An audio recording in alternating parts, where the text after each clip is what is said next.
ஆளுநரை கண்டித்து அனுமதியின்றி ஆர்ப்பாட்டத்தில் ஈடுபட்டதாக கனிமொழி, தயாநிதி மாறன், RS பாரதி உள்ளிட்ட திமுகவினர் மீது 2 பிரிவுகளில் போலீசார் வழக்கு பதிவு. சட்டவிரோதமாக கூடுதல், முன் அனுமதியின்றி கூடுதல் உள்ளிட்ட 2 பிரிவுகளில் திமுகவினர் மீது சைதாப்பேட்டை போலீசார் வழக்கு பதிவு செய்துள்ளதாக தகவல்.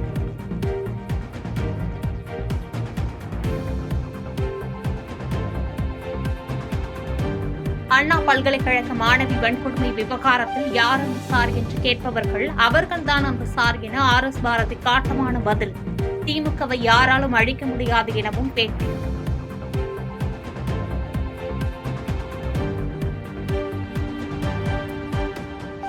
மதுரை அரிட்டாப்பட்டையில் டங்ஸ்டன் சுரங்கம் அமைப்பதில் ஆரம்பம் முதலே திமுக அரசு நாடகமாடிக் கொண்டிருப்பதாக பாஜக மாநில தலைவர் அண்ணாமலை விமர்சனம்.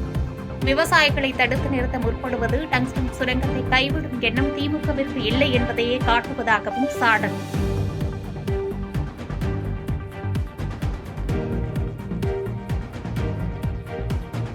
நாமக்கல்லில் தனியார் பள்ளி விடுதியின் மாடியிலிருந்து கீழே விழுந்து +2 மாணவர் உயிரிழப்பு. தனது மகன் இறப்பில் மர்மம் இருப்பதாக உயிரிழந்த மாணவனின் தந்தை போலீசில் புகார். +1 முடிச்சுட்டு +2 படிக்கிறான்.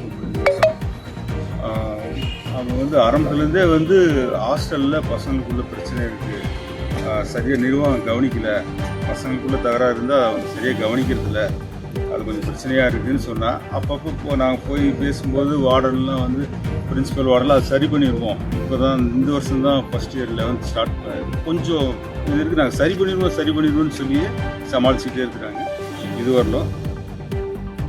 ஈரோடு இடைத்தேர்தல் தேதி அறிவிப்பு வெளியான நிலையில் தலைவர்களின் புகைப்படம் பெயர் மறைக்கும் பணியில் மாநகராட்சி ஊழியர்கள். ஈரோடு மாநகராட்சி அலுவலகத்தில் உள்ள மேயர் அறை மற்றும் துணை மேயர் அறை, கூட்டம் நடைபெறும் அரங்கம் உள்ளிட்டவற்றில் தலைவர்களின் பெயர் புகைப்படங்களை மறைக்கும் பணி தீவிரம்.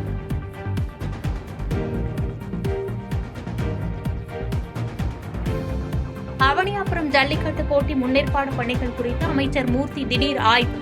1 மணி நேர நிலவரம் படி 3 ஜல்லிக்கட்டு போட்டிகளில் பங்கேற்க 10,000க்கும் மேற்பட்ட காளைகள் ஆன்லைன் மூலம் பதிவு செய்யப்பட்டுள்ளதாக அமைச்சர் மூர்த்தி தகவல்.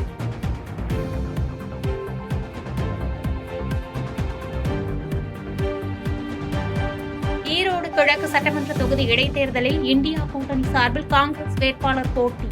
வேட்பாளர் யார் என்பதை காங்கிரஸ் தலைமையுடனும் தமிழ்நாடு முதலமைச்சருடனும் ஆலோசனை நடத்தி விரைவில் அறிவிக்கப்படும் என தமிழக காங்கிரஸ் தலைவர் செல்வ பெருந்தகை தகவல். திமுக வேலூர் நாடாளுமன்ற உறுப்பினர் கதிர்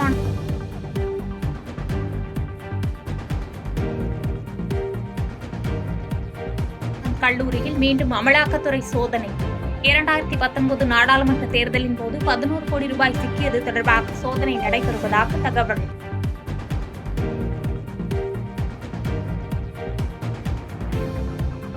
ராஜபாளையம் அருகே தனது மரணத்திற்கு காவலர் காரணம் என கடிதம் எழுதி வைத்துவிட்டு மாற்றுத்திறனாளி தற்கொலை. மதுவிற்கு சொல்லி காவலர் தொந்தரவு அளித்ததாக குற்றச்சாட்டு.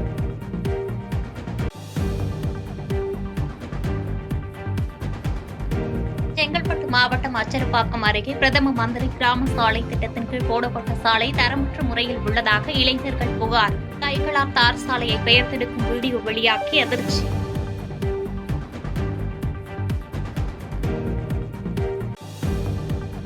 டெல்லி சட்டப்பேரவைக்கு பிப்ரவரி 5ஆம் தேதி தேர்தல். வேட்புமனு தாக்கல் வரும் 10ஆம் தேதி தொடங்குகிறது.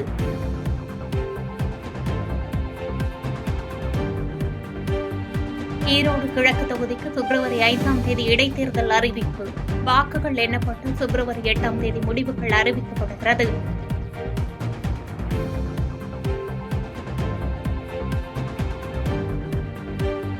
துணைவேந்தர் நியமனத்தில் UGC விதிகளை திருத்தியது சட்டவிரோதம் என முதலமைச்சர் மு.க.ஸ்டாலின் கண்டனம். UGC முடிவை எதிர்த்து தமிழ்நாடு சட்ட ரீதியாகவும் அரசியல் ரீதியாகவும் போராடும் என உறுதி.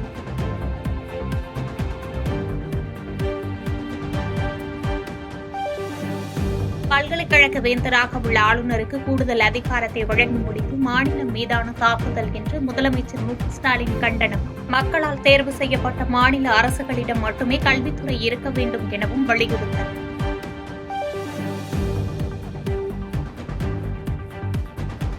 ராமநாதபுரம் அருகே ஆரம்ப சுகாதார நிலையத்தில் மருத்துவர்கள் இல்லாததால் ஒருவர் உயிரிழந்ததாக பாஜக மாநில தலைவர் அண்ணாமலை குற்றச்சாட்டு. சுகாதாரத்துறை அமைச்சர் என்ன செய்கிறார் எனவும் கேள்வி.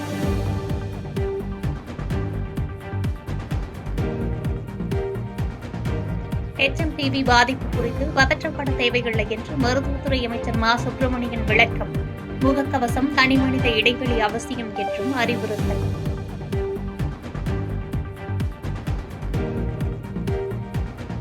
சென்னை உயர்நீதிமன்ற நீதிபதிகள் நியமனத்தில் அனைத்து சமூகத்திற்கும் உரிய பிரதிநிதித்துவம் தர வேண்டும்.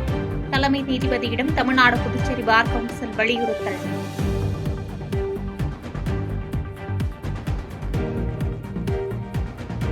போதைப்பொருள் வழக்கில் நடிகர் மன்சூர் அலிகான் மகனுக்கு நிபந்தனை ஜாமீன்.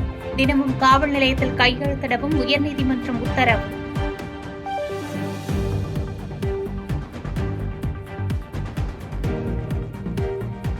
அதிமுக பொதுச் செயலாளர் எடப்பாடி பழனிசாமியின் உறவினருக்கு சொந்தமான இடங்களில் வருமான வரித்துறை சோதனை. ஈரோடு செட்டிப்பாளையத்தில் என் ராமலிங்கம் என்பவருக்கு சொந்தமான நிறுவனத்தில் IT ரெய்டு.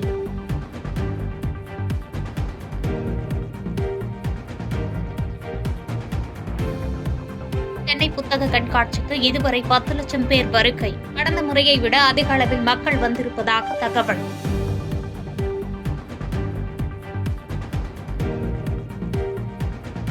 ஆபரண தங்கத்தின் விலையில் 3 நாளாக மாற்றம் செய்யாத பணிக்கர்கள். ஒரு சவரன் 57,720 ரூபாய்க்கு விற்பனை.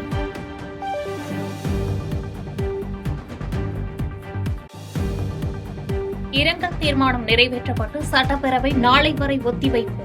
முன்னாள் பிரதமர் மன்மோகன் சிங், காங்கிரஸ் மூத்த தலைவர் EVKS இளங்கோவன் ஆகியோர் மறைவுக்கு இரங்கல் தெரிவிக்கப்பட்டது.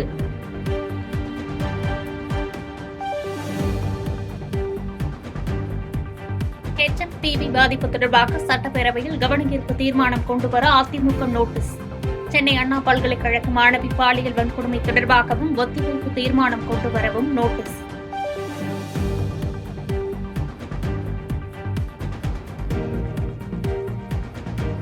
இந்தியாவின் வளர்ச்சிக்கு அடித்தளமிட்டவர் முன்னாள் பிரதமர் மன்மோகன் சிங் என முதலமைச்சர் மு க ஸ்டாலின் புகழாரம். EVKS இளங்கோவனை மருத்துவமனையில் சந்தித்தது குறித்து மனம் உருகி பேச்சு. டங்ஸ்டன் கனிம சுரங்கத்தை மத்திய அரசு முழுமையாக ரத்து செய்ய வலியுறுத்தல். மதுரை மேலூரில் ஆயிரக்கணக்கானோர் பேரணி.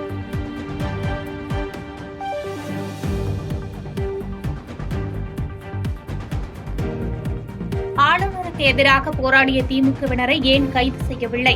தமிழக காவல்துறைக்கு பாஜக மூத்த தலைவர் தமிழிசை சவுந்தரராஜன் கேள்வி. ஆளுநர் ஒரு கண்டனத்தை தெரிவித்தால், ஆனால் நீங்கள் அவரை எதிர்த்து ஆர்ப்பாட்டம் செய்வதற்கு அனுமதி, எல்லா இடங்களிலும் அனுமதி.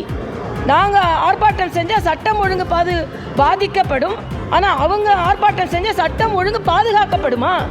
இப்போ என்ன ஆட்சி இங்கே நடந்து கொண்டு இருக்கிறது? அதுவும் ஆளுநரை எதிர்த்து பிரிவினைவாதத்தை தூண்டுகிறார் என்று.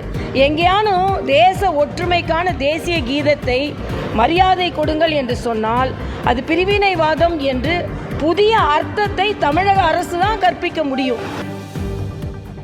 ஆளுநருக்கு எதிராக போராட்டத்திற்கு ஒரே நாளில் அனுமதி கொடுத்தது எப்படி என்று பாமக கேள்வி. அனுமதி அளித்ததை எதிர்த்து தாக்கல் செய்ய பாமகவுக்கு உயர்நீதிமன்றம் அனுமதி.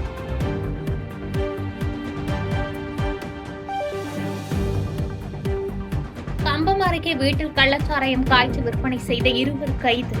30 லிட்டர் கள்ளச்சாராயம் மற்றும் கள்ளச்சாராயம் தயாரிக்க பயன்படுத்திய பொருட்களை பறிமுதல் செய்து மதுவிலக்கு போலீசார் நடவடிக்கை.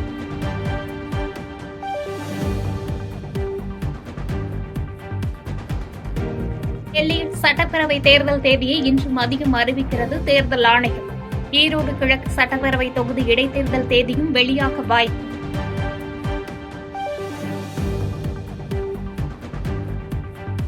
ஆந்திராவில் 2 லட்சம் கோடி ரூபாய்க்கும் மேல் மதிப்பிலான மக்கள் நலத்திட்டங்களுக்கு அடிக்கல் நாட்டுகிறார் பிரதமர் மோடி. இந்தியாவின் மிகப்பெரிய ஒருங்கிணைந்த பசுமை ஹைட்ரஜன் திட்டம் பல்வேறு ரயில்வே திட்டங்களுக்கு அடிக்கல் நாட்டி தொடங்கி வைக்கிறார்.